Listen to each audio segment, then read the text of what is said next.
Just some more comment on the Army. What if they were to go on strike? Their money is rubbish. They'd get more on the dole, says Anne. The Navy would be under as much, if not more, pressure. They'll be to the forefront of all ceremonies. I'll read that one in a minute. There was a statement then on the Women and Partners of the Defence Forces Facebook page, which said, we're detailed to go to Dublin for the Pope's visit on the 24th, 25th and 26th. We'll be 3 days away from home. There will be no extra pay. We'll be sleeping on safari beds. But we're sent to deal with crowd control and be ticket collectors. Yet again, it appears that Mr. Keogh, the minister, is taking advantage and using us as puppets to do the dirty work so they don't have to pay anybody else to do it. The members of the Gardaí will also be present. They'll be paid appropriately for their efforts, approximately €30 an hour. Imagine we don't even get that for a 24-hour duty. We leave our barracks in the very early hours of Friday and won't be back until Monday, and no extra pay. We're aware this isn't an annual event, but there are other events that we attend, and always without any extra pay, leaving our families behind at times when they need us. The morale is so low at present, and it seems to be only getting worse. Shelley's been waiting during the news. Shelley, again, $180 an hour is about as much as they'll get according to PD4. I mean, people must be getting sick at this stage. It's insulting, and I don't think there's any other word we can use for it but insulting. That mail came in from a serving member. So you can hear it yourself how they're feeling about this. You've got to think that these men and women, they will have a work day Monday to Friday. They will be doing their work day, then they will have to form up and they will be gone for the weekend. These men and women don't have a choice. This is their job, they're told what they're doing and they will do it. But where is the work-life balance? Because when they're finished, we've been told that they will get 1 day in lieu, and that will be Monday the 27th. There's no leave granted over this weekend, and no leave has been granted for anybody so that they can all attend this. Friday, the 24th will be like a prep day, and then they're pretty much on duty and doing their job for the weekend. It is very hard. It's morale absolutely at an all-time low, and then they get this kick. It's not that they don't want to do their job, and to quote that lady who said they should strike, it's just not in our men and women's DNA to strike. This is not what they're looking for. This is not something that has ever been broached to us by a serving man or woman. Well, Shelley, you know, here's the thing. The guards came very close to strike, very close to all-out strike, and they got what they needed. And I'll tell you something, Shelley, and I know you say it's not in their DNA, and I know you're right, but I'll tell you something. If I saw a picket on Collins's barracks tomorrow, I'll join it. And I'm sick to death of this. I'm sick to death of the finest people we have being treated like skivvies. Not only are they treated like skivvies, but they are locked down in a contract that's instant dismissal, that's charges, that's less money again and fines for their families if they're even so much as seen near a protest. They don't have the representation and the union rights that the guards have. So for people to say, have a picket line, go on strike, do the green flu, which is what's come back to us, they don't seem to realise that the guards had representation, they had different contracts, they were quite secure in their threat. Our lads are not. Yeah. Our lads are not.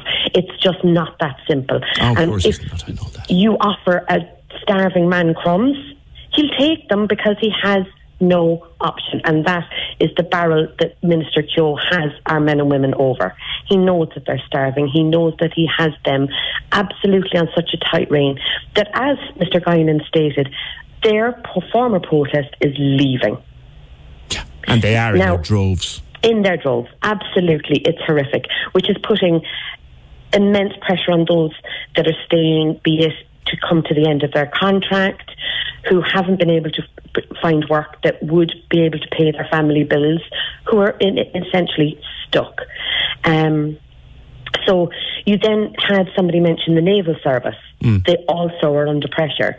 The Pope has requested that the naval service will do the large guard of honour as a thank you for the work they've done in the Mediterranean. So when that caller said they are up front and centre, our whole military will be stretched to the max for that weekend. Yeah. There is a protest coming up, isn't there, Shelley? We do. There's a retired Sergeant Major called Noel O'Callaghan from upcountry, and And he, when he retired in December, made a promise to his lads that he was going to do his best. He was going to give everything that he had to try and make a change. So he has arranged a march on September the 19th. And we, WPDF, are supporting him 100% and calling everybody, every family member, everybody, that, you name it, come out. Come out and let this be it. This is now a man who served, who was proud, who did his job, and is now standing on the other side saying no more, because he's no longer under contract. So we would ask people to say that it's in Marion Square in Dublin at 11:45 on Wednesday the 19th of September. And if they could turn up, that would be wonderful. And I hope they'll turn up in their tens of thousands, Shelley. I would say it's a pity that we missed speaking to Jerginen, because one of the major problems, other than pay, which obviously is massive, is our men and women are kept in the dark, completely in the dark. They're told nothing, just what to do and when to turn up. That was kind of always the army way, though, wasn't it, in fairness? Yes and no, because at the end of the day, they did know that the allowances were there, the aid to the civil power. They knew their duty money. They knew these allowances were being paid up until 2009 and before. These allowances are now gone. So these men and women, I wouldn't say were more than happy, but had a compensation for the disruption. That's now gone. Ophelia, the snowstorm, and Emma, our men and women were out with no compensation, possibly a day in lieu, if it was up to the discretion of the CO. So they got no extra money for the Ophelia work. They got no extra money for the snow. No. And now they're getting no extra. It was up to the discretion of the CO. Yeah. My God. And the thing is, if our lads, like, there's a lot of hearsay, there's a lot of rumours going around. We are inundated with mails like the one you've just read there. We've also been told of paperwork that's been sent out. We've also been told, there's so much that this should be cleared up. Is it not common decency and courtesy to say, lads, we know you're stretched to the limit. We know you are. But this is what you'll get. And this is the best we could fight for. But the lads still don't know. And that in itself is another massive problem. The wage is awful, but when you treat them with such disregard this way, that's why they're also walking. It's a whole package, PJ. Yeah. And it's just not it's not a nice place to work.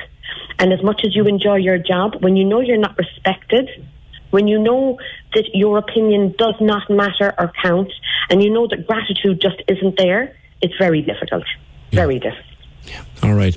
People often ask me, Shelley, why I have such a passion for this. It's because in 1999, I had the absolute privilege of travelling to Lebanon with a group to see the army at work out there. And that was what told me we couldn't, there isn't enough money in the country to pay these people what they're worth. And there's men and women forming up for Syria, and they will be leaving their families for 6 months, and they are having to do this visit for the Pope. So that's taking a very precious 3 days away from their families, who are also going to lose them for 6 months. All right. Because we are so down short. Remind us again of the details of the protest, Shelley, will you? It's September the 19th, Wednesday, September the 19th, in Marion Square in Dublin at 11:45. All right. Shelley, listen, always great to talk to you. Shelly Cotter from Wives and Partners of the Defence Forces, 1850 715 996. Eugene says, I've often asked myself, was John Paul II saying, young people of Ireland, I love you? Was that some kind of a bull apology for the way his church had carried on? John O'Donovan says, if the Pope rang me and asked me to go, I'd say, where were you when we needed you? On the army, Morris says, there's an old saying, you marry me, you marry the army. Ain't that the truth?